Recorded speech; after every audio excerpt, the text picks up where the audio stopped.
Meus caríssimos irmãos e irmãs, louvado seja nosso Senhor Jesus Cristo, para sempre seja louvado, e sua Mãe Maria Santíssima. Na década de 80, quando jovem consagrado eu era, que eu ia para os retiros, ou até mesmo lia nos livros, a submissão dos filhos de Deus. Então me parecia inadequada aquela expressão, a submissão dos filhos de Deus, a submissão a Deus. E por longos anos isso me acompanhou, quando eu tinha que fazer pregações para crianças, na catequese, para jovens, para pregar para cursilhos, para pregar congresso de casais, enfim, na própria renovação carismática, me afetava essa expressão submissão. Porque no meu conceito de que Deus é amor e misericórdia e que nos acolhe no seu amor, nós não precisamos ser filhos submissos. Aquilo tinha um sabor de humilhação para mim. Era uma discrepância com o Evangelho de Jesus. Foi somente lendo Santo Apolônio, Santo Anselmo e Santo Antão que eu vim entender que esta submissão é mais uma rendição ao amor de Deus, ao que Deus é e significa, do que uma submissão passiva de quem nada pode diante dele. Foi em Santo Anselmo que eu vim ler que quando nos submetemos a Deus, nós reconhecemos sua grandeza, as perfeições do seu amor. Nós reconhecemos todo o zelo e cuidado que ele tem para conosco. Se submeter aqui tem sabor de achegar-se, de ficar perto. Não aquela intenção ou aquele pensamento que eu tinha que era algo análogo à humilhação, parecido com a humilhação. Tem que ser assim. Quem somos nós? Não somos nada. Ele é todo poderoso, ele maltrata quem ele quer, ele abençoa quem ele quer. Não. A submissão aqui é o reconhecimento, ao contrário, da sua paternidade, né? Nós estamos chegando no Dia dos Pais. Deus divide com o homem a sua paternidade. Ele não é pai sozinho. Ele condivide a sua paternidade. Então o caráter de submissão a Deus, que até hoje a igreja prega e é necessário dentro, do querigma, é justamente uma adaptação ao amor de Deus, um reconhecimento de quem nós somos e de quem Ele é. É uma inclinação amorosa ao seu ser.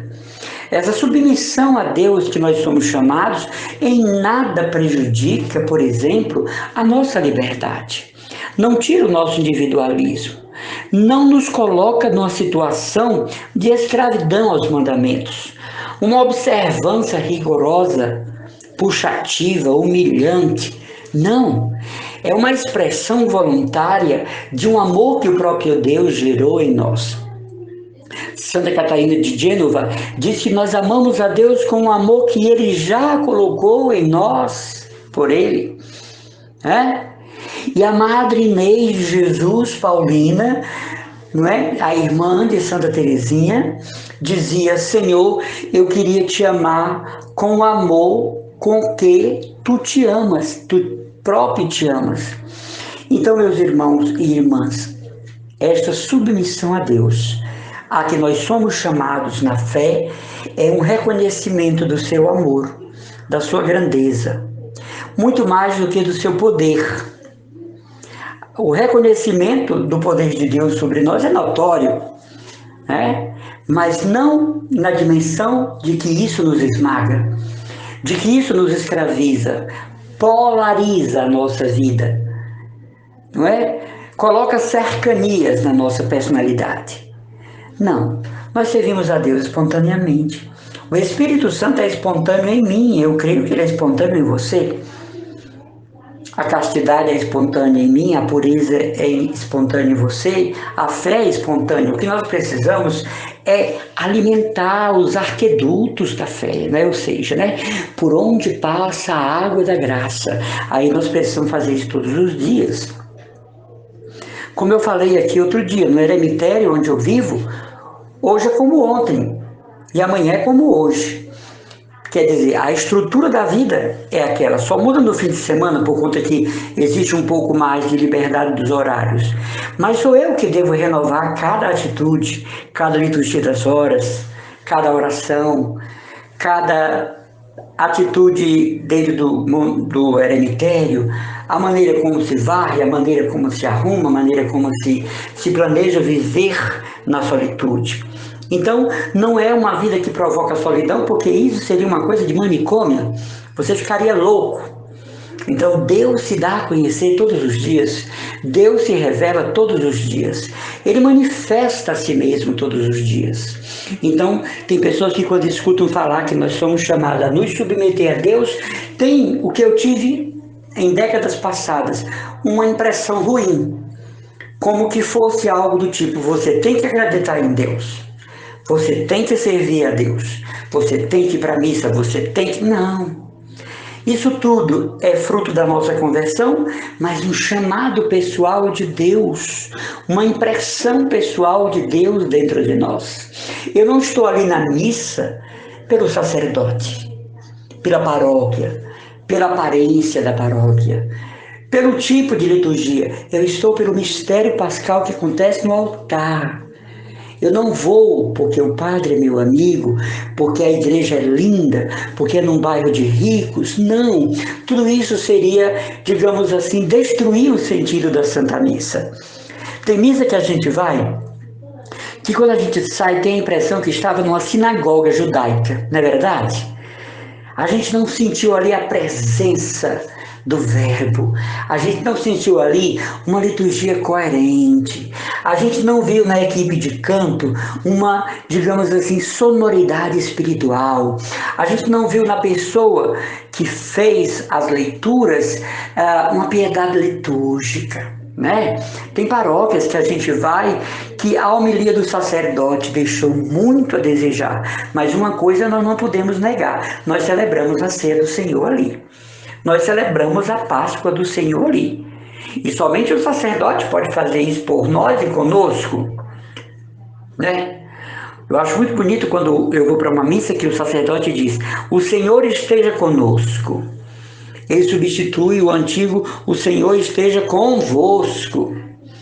Então, quando o padre diz esteja conosco, eu acho um ato de humildade do sacerdote, não fere liturgia. Submissão a Deus, irmãos e irmãs, é condição necessária para servirmos a Ele, nos submeter a seus mandamentos, seu querer, sua vontade, seu desígnio, seus planos. Hoje eu não vou dizer que perdi, né? Eu ganhei para Deus uma tia de 54 anos que voltou à casa do pai, vítima de uma doença chamada ELA. É uma doença muito rara. Parece que são 15 mil casos no Brasil e ela, uma das. Sofreu demais. Extremamente sofrido o tratamento. Ultimamente estava numa UTI em casa. Então, para nós nos submetermos a Deus numa situação dessa, é preciso que nós o amemos primeiro. Nós confiemos em seus planos. Nós confiemos no que Ele quer com isso. Uma moça de 54 anos. Enrolada completamente, porque essa doença deixa a pessoa como se fosse enrolada, né? Uma casca de laranja descascada, o corpo todo vai enrolando. Tiveram até que fazer um procedimento para colocar, né, em linha reta dentro do caixão para o velório e sepultamento. Nós somos de Morada Nova, nossa família, a família Rabelo, ela está lá já sendo velada para sepultamento. Mas eu fiquei pensando na morte dessa minha tia, que é minha tia mais nova, irmã mais nova de minha mãe, quando a gente não tem a submissão à vontade de Deus, a compreensão do que seja o querer de Deus, um plano de Deus que talvez eu não conheça, então vem a revolta, vem os porquês, o abandono da fé, né? Vem as blasfêmias. Por que levaste minha tia aos 54 anos? Tanta gente péssima, solta por aí, tanto político mal, fazendo mal, destruindo a nação. Não. A submissão diz assim: fala, Pai, que eu te escuto. Fala nessa dor. Fala nessa morte. Fala nesse momento de ruptura. Fala nesse momento de sofrimento e angústia que eu te escuto. Meu Deus, como dizia Madre Basileia, fundadora das Irmãs Evangélicas de Maria, que são freiras evangélicas, que são freiras protestantes. É uma coisa linda a história delas. Quem quiser, procure no YouTube, Irmandade Evangélica de Maria ou Canaã no Brasil. Que história linda! São freiras protestantes evangélicas e são altamente nossas irmãs. Então, Madre Basileia dizia, é preciso um silêncio que vai além do silêncio para ouvir Deus. Olha que coisa linda. É preciso de um silêncio que vai além do silêncio. O que é que ela quer dizer? Não é um silêncio exterior, não é estar no deserto, em cima de uma rocha. É o silêncio interior que me faz sentir que se Deus levou minha tia aos 54 anos, tem um plano dele por detrás disso aí. Que se Deus permitiu ela sofrer por 5, 6 anos o tratamento dolorosíssimo dessa doença, Deus tem um plano para ela a nível de eternidade e para seus filhos e para seu esposo e para nós, seus sobrinhos. Por isso, essa submissão a Deus não tem um caráter de nos humilhar, não tem o caráter de nos rebaixar, como se Deus nos pisasse na sua grandeza. Não, é a submissão dos filhos de Deus, ou seja, reconhecer que é meu Pai, que vive da sua providência, que vive na sua misericórdia. Reconhecer que sem Ele eu verdadeiramente estou em falta comigo mesmo. Tem muita gente que diz assim, né? Sem Deus eu não sou nada, é verdade. Mas é mais coerente dizer, sem Deus eu estou em falta comigo mesmo. Há uma parcela de mim que o divino não habita. Há uma parcela de mim que o divino não age. E aí sim a vida não tem sentido. E aí sim a vida é dolorosa. Os dias são massacrantes. Os dias são rotineiros, a depressão é companhia constante, o mal-estar social pior ainda. Lá no eremitério eu não recebo visitas, então as pessoas perguntam como que o senhor vive? Justamente por isso, porque o silêncio fala, o silêncio comunica a Deus, o silêncio interpreta a vontade de Deus. Então a solitude do eremitério não me exaspera, não desequilibra minha mente, não me põe como um ser isolado. É uma vocação, é um chamado. Então, por não receber visitas, não significa que eu não tenha comunicação com o meu próximo. Eu rezo por eles, eu falo pela internet, eu rezo pela liturgia das horas, nas santas missas, na adoração do Santíssimo, mas a vida que eu levo no eremitério é uma vida só com o sol. Eu e Deus, pelo mundo, por você, pela humanidade. Eremita urbano, que o seu eremitério é cheio de visitas, cheio de amizades, vai acabar fechando o eremitério. Eremita urbano, que chama amigos para passar fim de semana com você, mesmo rezando, esse eremitério não vai longe. Eremita que convida pessoas para pernoitarem no eremitério, esse eremitério já está com dias contados. O eremitério é um lugar sagrado, você e Deus, Deus e você, pela igreja, pelo Papa, pela humanidade, pelos sacerdotes, pelo bispo, por todas as vítimas do Covid, enfim, é um lugar de intercessão permanente. Eu estou lá em oração permanente, né? Então, é preciso que a gente entenda o que seja essa submissão a Deus para não termos um conceito de que nós somos escravos de um faraó divino. Deus abençoe a todos, um abraço e a oração do irmão Emanuel Maria, consagrado que sou da comunidade católica Cristo Dominus, da paróquia de Santa Luzia no Meireles e do santuário de São Francisco de Assis e Nossa Senhora dos Navegantes em Jacarecanga.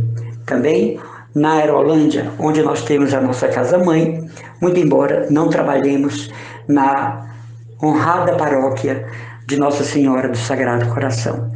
Deus abençoe a todos, irmãos e irmãs.